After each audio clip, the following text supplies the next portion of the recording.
We are about to start.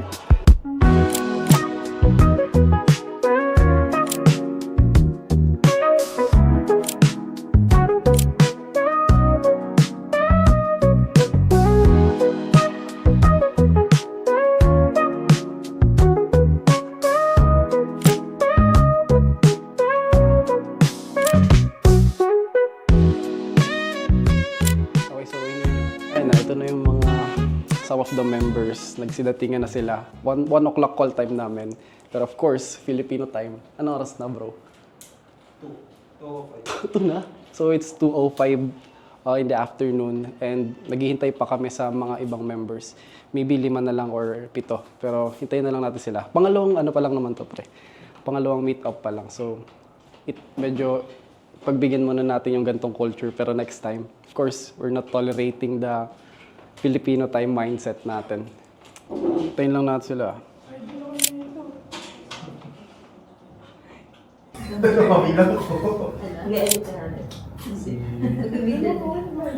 So, meron tayo. Naisip ko lang to kahapon bigla. Di naman siya kasama sa program talaga.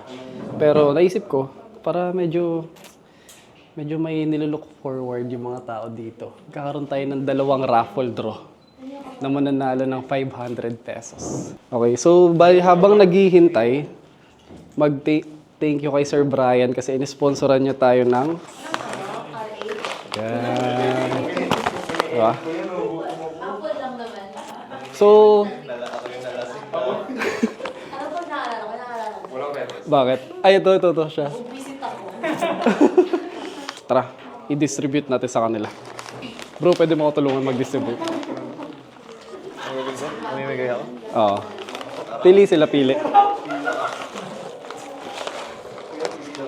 No. Hindi, yung lettuce yung sa'yo. Mamaya.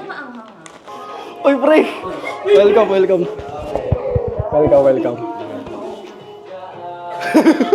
Awkward ang pucha. Welcome to Math Media Mastermind. Super excited ako kung ano mangyayari ngayon. And I think this will be a very collaborative. Ayan, buti meron dito sa 933 Creatives na free coffee. May sponsor pa tayo na lettuce from Brian Soriano and Chef Ives. Si Vivian na lang ang kulang tsaka si Ange. I think mag-start na tayo. Tayo na lang. Tawagin mo na sila.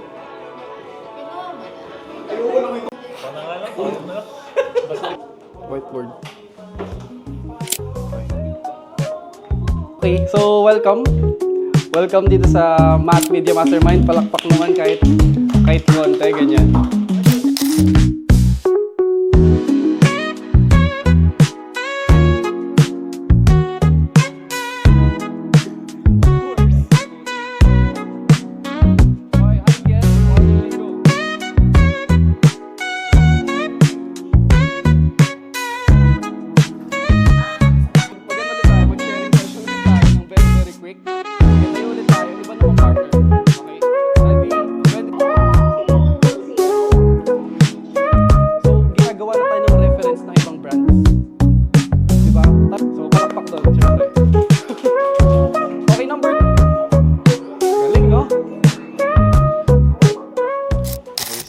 Tapos na yung part 1 ng program namin. Of course, medyo natitense pa ako, ganyan.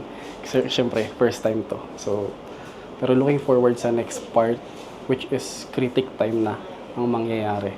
So, very excited and happy kung ano yung mga insights ng mga editors at ng mga nandito, mga videographers and yung mga kasama kong friends. Tara, balik tayo. So, ito yung parang si Ange, no? Critic na si Ange. Pero ito yung pinaka-nilook forward ko, or of course, yung iba rin sa inyo dito sa program na to, yung mga insights nyo. So, favor ko lang sa inyo guys na huwag kayong mahiya sabihin yung gusto nyo sabihin sa edit na to.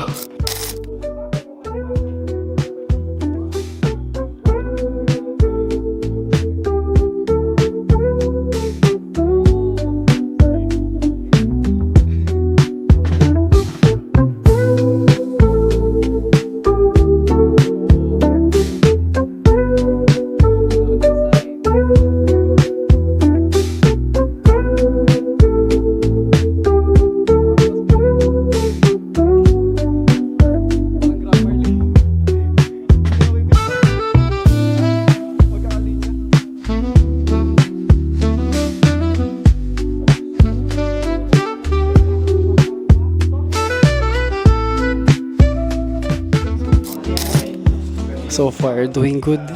Medyo nawala na yung tense ko and dami namin natututunan sobra. Ito, pinag-explain ko na siya ng sound effects and background music. So, binigyan ko sila ng opportunity para makapag-share ng alam nila. Para hindi lang puro ako. Para collaborative.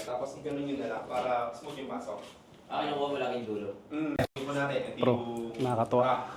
Nakaka-inspire na nagtuturo din and collaborative yung member natin dito sa Math Media. Go, Kiel! Okay. Di ba nakat? Tapos inangat mo siya. Ito yung itsura niya. While ongoing yung program, kailangan ko lang mag-post ng dalawang videos for dalawang clients. So, ito tayo ngayon. Yan. Mag-schedule lang ako for 6 p.m. na content. Okay. So, Kahit natatandaan mo saan nakalagay. oo. Ano, para lang huwag maging ano. Oo. Ako minsan, 20% lang yung enhance, tapos yung 50% yung background para maging natural. Ayun, yun yung goal natin. Hindi siya natural pakinggan. Okay, eto na.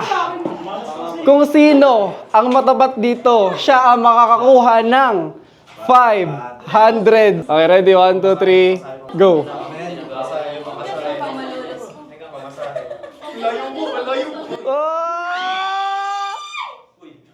Uy, si Julie!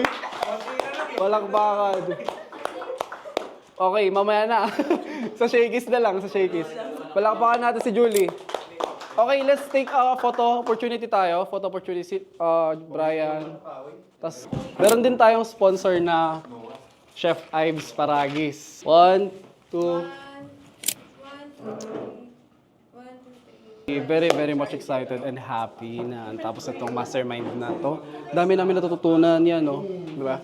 So marami kami nasulat and all. And very thankful din ako sa kanila na nakipag-collaborate talaga sila. Collaborative tong learning na to, session na to. And looking forward pa sa next na mga sessions pa. Of course, marami pang sessions. Maybe.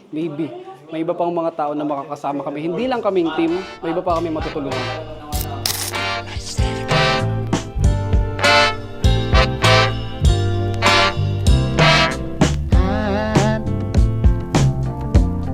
I'm so in love with you.